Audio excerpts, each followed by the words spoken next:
World Bank backs Philippines' efforts to strengthen community resilience.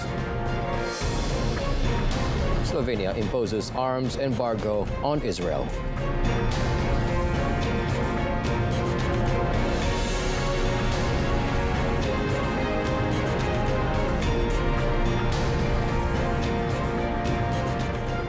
Good afternoon and salam Malaysia Madani. Thanks for tuning in. You're watching World Today with me, Otto Othman.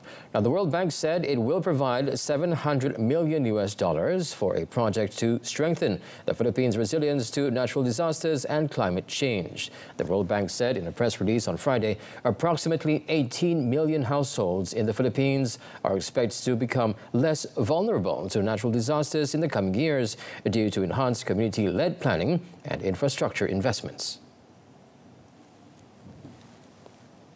The World Bank said the amount is part of the $874.35 million total project cost of the Philippines Community Resilience Project.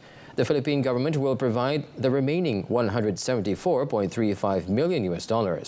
The international lender said the Philippines Community Resilience Project will engage communities in identifying climate and natural hazard risks and developing resilience plans. The project will also support erosion control, agroforestry, and other nature-based solutions for ecosystem conservation, including community forests, wetlands, marshes, and waterways, erosion control, water conservation, and agroforestry. The Philippines ranks at the top of the World Risk Index due to its high vulnerability and exposure to cyclical extreme events, making it one of the most disaster-prone countries in the world.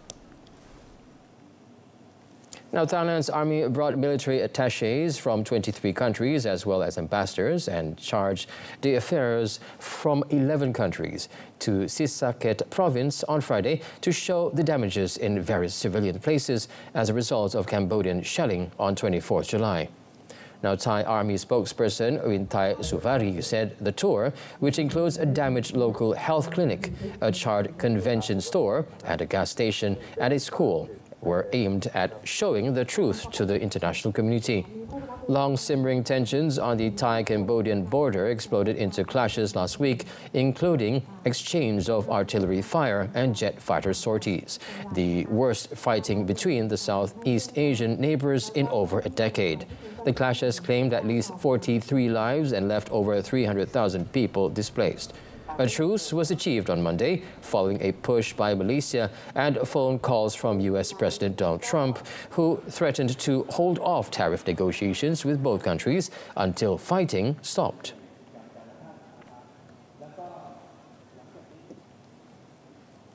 Indonesia's Mount Lewotobi Laki-Laki in East Nusa Tenggara province erupted on Friday. Now, according to Indonesian Volcanology Agency, the volcano spewed an ash column more than 10 kilometers high.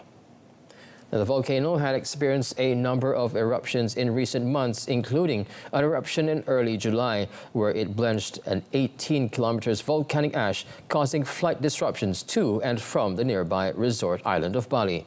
The Volcanology Agency on Friday warned people to clear a 6 to 7 kilometers area from the crater and to be cautious of mud flow risks in case of heavy rainfall. It also explained that the eruption was triggered by a gas buildup in recent weeks. The 1,584-meter-high Laki-Laki, which means man in Indonesia, is twinned with the calmer but taller 1,703-meter volcano named Perempuan, after the Indonesian word for woman. Indonesia, a vast archipelago nation, experiences frequent seismic and volcanic activity due to its position on the Pacific Ring of Fire.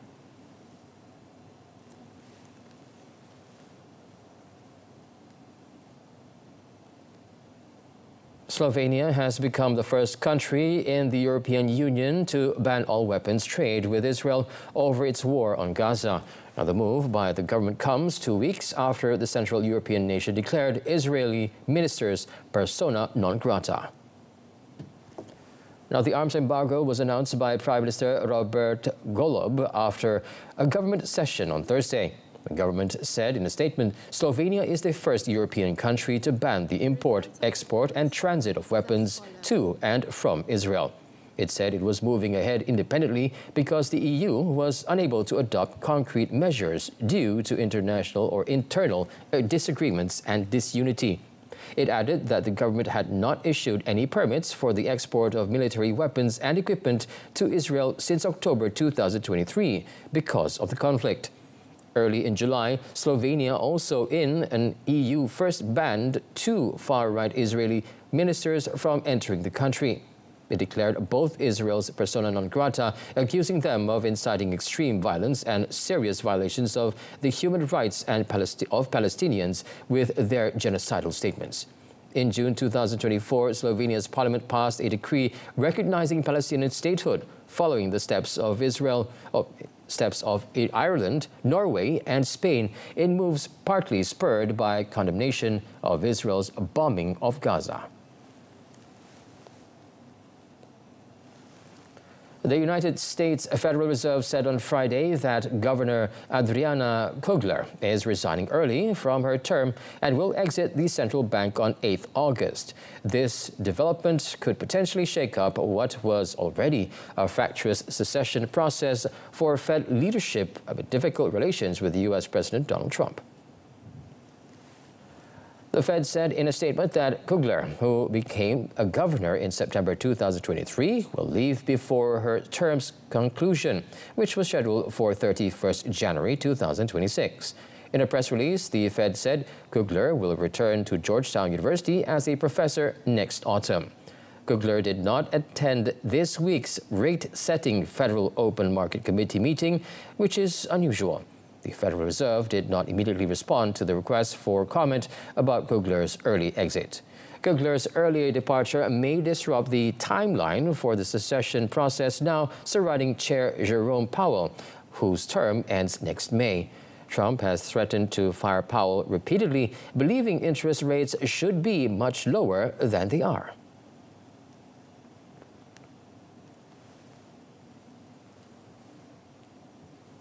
At least 1 person is dead and 5 others remain trapped after a collapse occurred at a mine in Chile's O'Higgins region on Thursday. Now, authorities are already working to rescue the miners, but due to difficult access conditions, they have not yet been able to reach the zone where the collapse occurred. Now, the National Disaster Prevention and Response Service reported that the incident occurred at El Tinete, the largest underground copper deposit in the world, due to the collapse caused by an earthquake in the sector of the Machalí commune. Now, the disaster is also left around 9 people injured, who, according to authorities, are currently out of life-threatening danger. The government is already investigating whether the quake was caused by natural factors or possibly triggered by human activity inside the mine. Chilean President Gabriel Boric said out about this unfortunate incident, offering condolences to the family of the deceased worker and reaffirming his support for the ongoing rescue efforts of the 5 trapped individuals.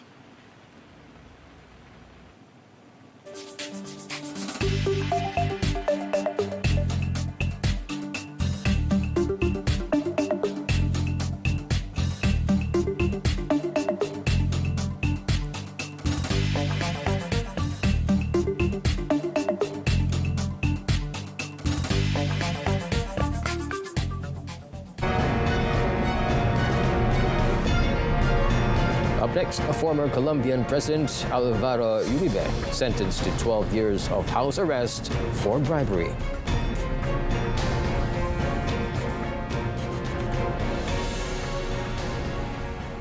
Poland signed a second multi-billion-dollar deal with South Korean industrial and defense group Hyundai Rotem for the supply of battle tanks on Friday as Poland and NATO allies look to beef up their defenses. As a leading voice calling for members of NATO to spend more on defense, Poland, which borders Ukraine, Russia, and Belarus, has allocated 4.7% of gross domestic product to boosting its armed forces in 2025, with a pledge to increase to 5% in 2026. Now, the latest agreement to buy 180 tanks comes after months of negotiations and is Poland's second major deal with the South Korean company. However, this new agreement involves a large element of manufacture in Poland as it looks to expand its domestic defense industry. No value was given for the new contract, but in early July, Hyundai Rotem said in a regulatory filing it was worth $6.5 billion. While the first contract focused on Korean-made vehicles that could be quickly supplied as Poland moves swiftly to boost its military, the second batch grants the Korean arms maker a more permanent foothold in Europe. According to the Polish Ministry of Defense, 61 of the tanks in the latest order will be produced at a plant in Gliwice in southern Poland, owned by Bumar Lobendry. The first deliveries of tanks to Poland are planned for the next year, and Polish production is planned for 2028-2030.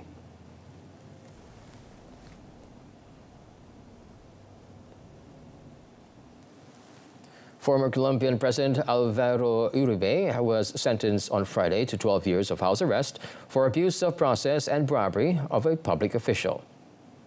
Now, Uribe was convicted of the two charges on Monday by Judge Sandra Liliana Heredia in a witness tampering case that has run for about 13 years.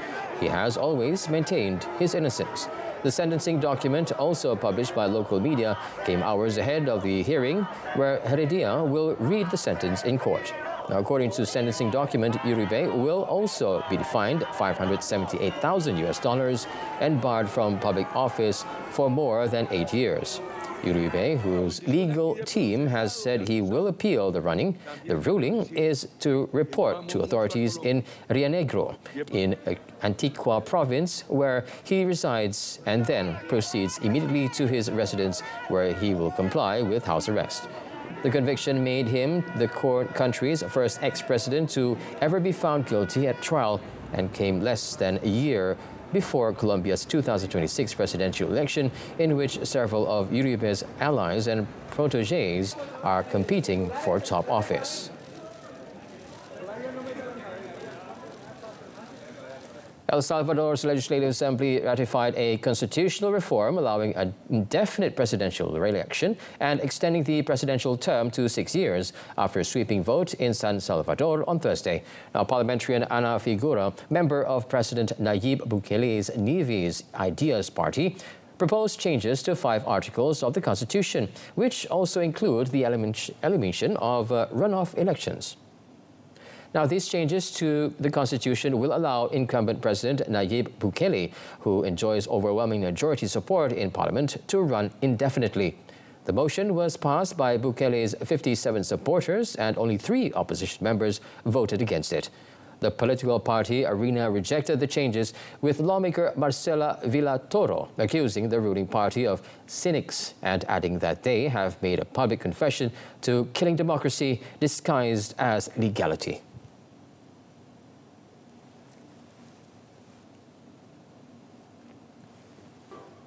Dejen de querer disfrazar de popularidad y de querer romantizar las dictaduras porque la gente las quiere. Y cuando una dictadura ha comenzado de forma impopular. Bukele has been president of El Salvador since 2019 after being re-elected in 2024 with a sweeping majority.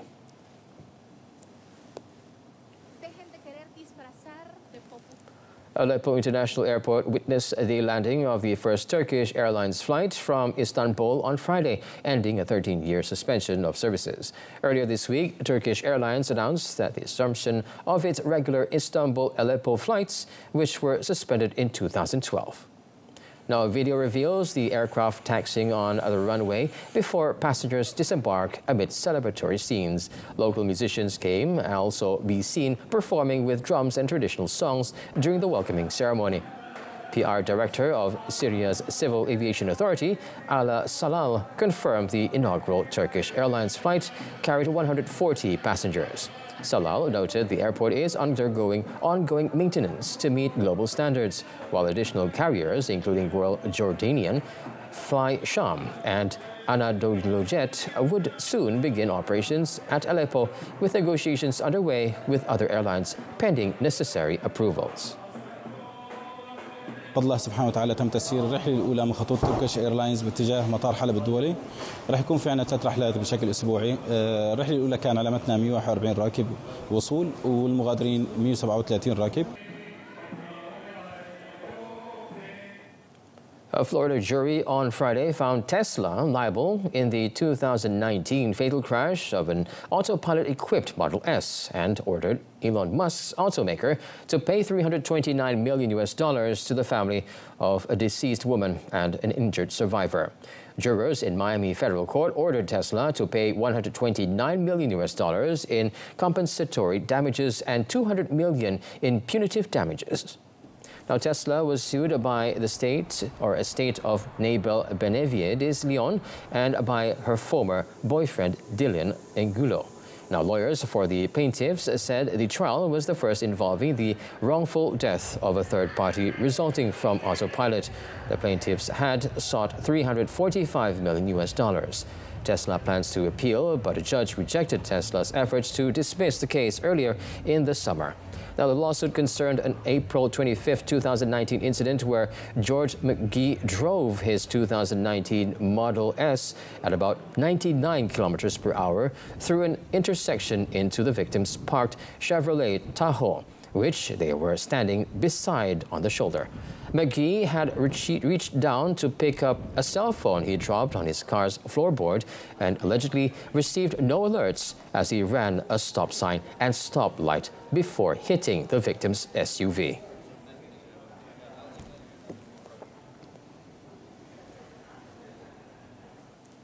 An international crew of 4 astronauts launched toward the International Space Station ISS from Florida on Friday aboard a SpaceX rocket embarking on a routine NASA mission that could be the first of many to last a couple of months longer than usual. Now, the 4-person crew, 2 NASA astronauts, a Russian cosmonaut and a Japanese astronaut, boarded SpaceX's Dragon capsule sitting atop its Falcon 9 rocket at NASA's Kennedy Space Center and beat gloomy weather to blast off at 11:43 a.m. local time. Now, after a roughly 16-hour flight, they will arrive at the ISS at around 3 a.m. local time on Saturday. NASA said while normal crew rotation missions last roughly 6 months, the Crew 11 may be the first to settle into a new routine time of 8 months, intended to better align U.S. mission schedules with Russia's missions. Over the next few months, NASA officials will monitor the health of SpaceX's Dragon capsule, which remains docked at the ISS, before committing to the mission to a full 8 months. Now, the SpaceX Crew 11 includes Roscosmos cosmonaut Oleg Planetov, NASA astronaut Zena Cardman, and Michael Finkel, and astronaut Kimiya Yui. Now, according to SpaceX, the crew will be conducting research aimed at advancing human exploration beyond low Earth orbit during their time at the ISS. As the vehicle pitching downrange and making its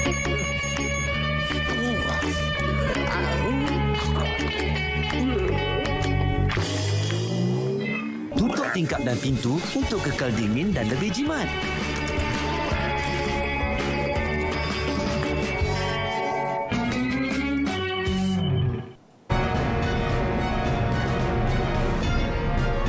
In sports, Oscar Glock to join Ajax from Red Bull Salzburg on £16 million deal.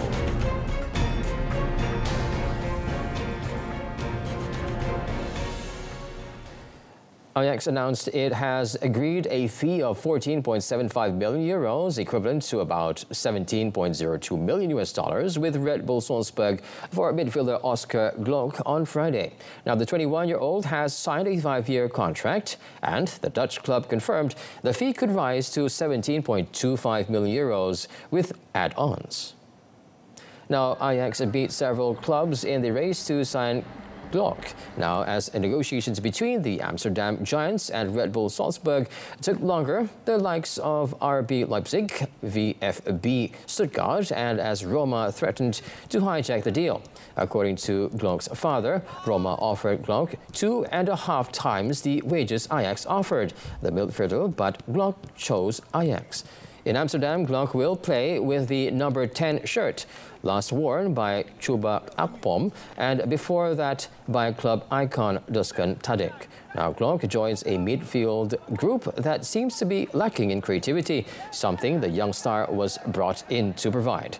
Ajax mixed out in winning their first Eredivisie title since 2022 last season, after the Amsterdam club squandered a double-digit lead in the final weeks of the season, allowing rivals PSV to claim a second consecutive league title. Six-seeded Andrei Rublev of Russia shrugged off a first-set loss to defeat number 28 Lorenzo Sonego of Italy 5-7, 6-4, 6-3 in third-round action on Friday at the National Bank Open in Toronto. Rublev has 6 aces among 29 winners in the victory. Now, after an up-and-down start to the season, highlighted by a title run in Doha amid opening round exits at the Australian Open, Indian Wells and Miami, Rublev has qualified for the season finale in each of the past 5 years. However, he finds himself needing momentum during the North American hard-court swing if he is to continue that trend. By defeating world number 38 Sonego after 2 hours 32 minutes on Friday in Toronto, Rublev notches his first top 50 win on the surface since beating Jack Draper in the Doha final in February. He next faces Spain's Alejandro Davidovich Fokina, pulled off an upset as the number 20 seed knocked out 12th seeded Jakub Minsk of Czech Republic. Rublev takes a 5-1 ATP head-to-head lead into his fourth-round clash with Davidovich Fokina, having lost their most recent meeting in Barcelona in April. Set and match.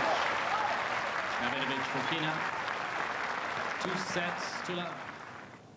In the women's draw, Anastasia Savestova stunned 2-time defending champion Jessica Pegula in a spectacular comeback with a win in Canadian Open Montreal on Friday. Number 3-seeded Pegula got off to a comfortable lead, stealing the first set 6-3 in just over half an hour. Both players struggled to hold their service games in the second, but Savistova managed to break Pegula 3 times to level the match. The 386-ranked Latvian rallied back to take the next 2 sets to win the match with 3-6, 4-6-4, 6-1, crushing the Americas' hopes of a Canadian Open three-peat. Sevastova earned her spot in the main draw through a protected ranking after a long knee injury.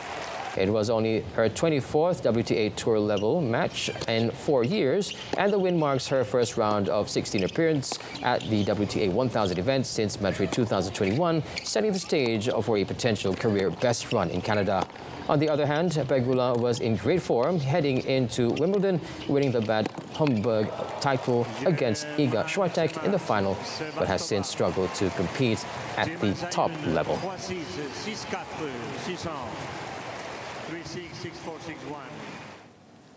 Now in motorsports, double world champion Kalle Rovanperä made a solid start to his bid for a first home WRC win in Finland as the Toyota driver ended Friday's opening leg 4.9 seconds clear of Hyundai's Terry Neville. Now, mere 15.7 seconds separated the top 5, with Hyundai's Andriev Formax with third and 2.8 seconds adrift of his Belgian teammate after 10 of the gravel stages through the Finnish forest. Now, Toyota's Takamoto Katsuta was fourth and Finnish teammate Sami Pajari fifth. Rovanperä had not led a gravel rally this season before Friday, but he hit the forefront of the second stage and was fastest in 3 of the day's 9 stages. Both Rovanperä and reigning world champion Neville agreed the stages had been too fast for comfort. The Hyundai driver said conditions were all flat out and just taking risks, something not all what he likes. Now, Hyundai's championship leader, Ott Tanak, hit a tree on the 7th stage and was 10th. Meanwhile, Toyota title rival Elfyn Evans, who is a single point behind, was 7th with teammate Sebastian Ogier in 6th.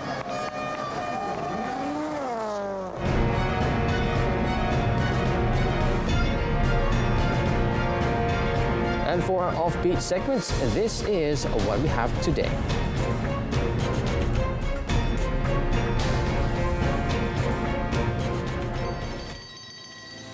The thunderous beat of drums echoed through the Arena of Stars, marking the spectacular conclusion of the 15th Genting World Lion Dance Championship in Pahang, Malaysia. This year's competition boasted a record prize pool and showcased exceptional levels of athleticism, creativity and cultural expression, with the championship title being claimed by the Singapore Yi Wei Athletic Association. We are very happy to represent Singapore and very honored to get the World Championship for 2025 Genting World Lion Dance Competition.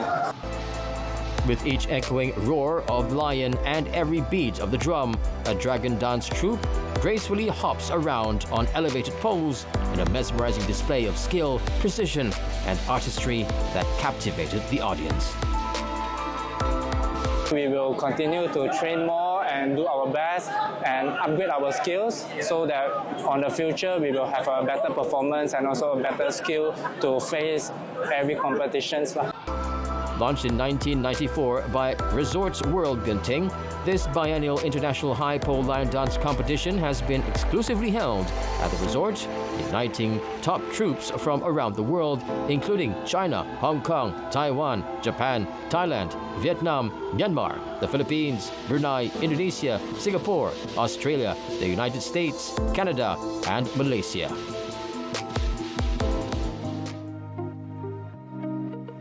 The flooded rice paddy in a village in West Sumatra, Indonesia, transforms into a racetrack where a unique bull racing tradition unfolds amid knee-deep mud. The Pacu Jawi bull race is seen as a riot of color, spirited competition, and earthy textures, painting a striking tableau against the lush green backdrop of the rice fields. Held annually after the rice harvest season, Pacu Jawi is unlike any other race. The jockeys run barefoot behind their racing bulls, holding tight to a wooden plow that serves as a steering tool. To avoid falling, jockeys must match their steps with the rhythm of the bull's running pace, all while maintaining their balance on the slippery mud field. As the bulls charge forward, their hooves kick up arcs of mud, drenching both jockeys and excited spectators. Victory is awarded to the fastest bull on the condition that the jockey also finishes the race while still gripping the intact plow, a traditional farming tool typically used for tilling rice paddies.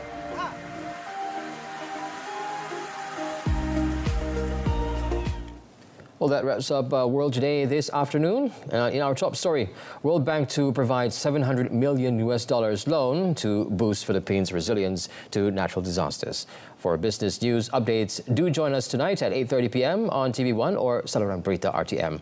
Alternatively, you can stream us live on RTM Click's website and mobile apps. We leave you with visuals of Japan's Kahuku Lagoon flower fields, enchants visitors with 2.3-hectare floral maze.